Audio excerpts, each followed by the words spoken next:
मखदूम अशरफ सिमनानी एक रोज शिकार के लिए तशरीफ ले गए थे। जब आप जंगल में पहुंचे, आपके सिपाही आपके साथ थे। तकरीबन 2-3 दिन आपने वही जंगल में गुजारे, वहीं अल्लाह की इबादत करते थे, वहीं पर आप शिकार किया करते थे।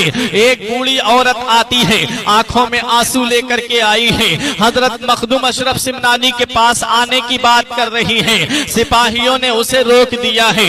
मखदूम अशरफ सिमनानी कहते हैं, इस बुढ़िया को मेरे पास आने दो। वो ज़ईफा आती है, बूढ़ी है, आंखों से आंसू निकल रहे हैं, चेहरा बता रहा है कि इसके ऊपर जुल्म हुआ है, उसका वजूद बता रहा है ये किसी की सताई हुई है। बुढ़िया जब आई, मखदूम अशरफ सिमनानी ने फरमाया, बता अम्मा क्या बात है। उस बूढ़ी ने कहा, आपके एक सिपाही ने मेरा दही जुल्मन ले लिया है और मुझे उसकी कीमत नहीं दी है।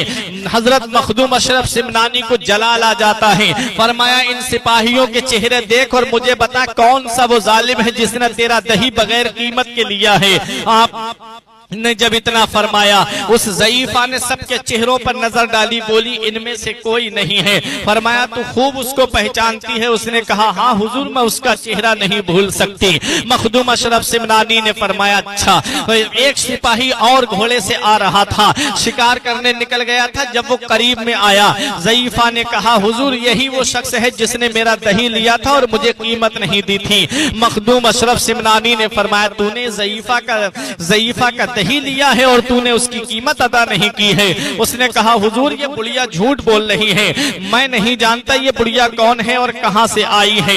मखदूम अशरफ सिमनानी ने कहा, कोई गवाह है तेरे पास में? तो उस ज़ईफा ने कहा, हुजूर मेरे पास कोई गवाह नहीं है। मखदूम अशरफ सिमनानी ने फरमाया, अभी मेरे पास एक तरीका मौजूद है। आपने एक सिपाही को हुक्म दिया, चंद मक्खियां पकड़ करके लाओ। चंद मक्खियां पकड़ करके लाई जाती हैं और ला करके उस ज़ईफा के सामने उसके मुंह में डाल दी जाती है उस सिपाही के। जब उस सिपाही के मुंह में डालना था कि उसको कै आती है, उल्टी आती है और वो सारा दही उल्टी के जरिए बाहर निकल आता है। हजरत मखदूम अशरफ सिमनानी ने फरमाया, अब बता तेरे साथ क्या सुलूक किया जाए। माफी मांगने लगा। हजरत मखदूम अशरफ सिमनानी का अदलो इंसाफ देखो, उसका घोड़ा माजीन के उस ज़ईफा को दे दिया जाता है और उसको बर्खास्त कर दिया जाता है, माजूल कर दिया जाता है और सजा दी जाती है।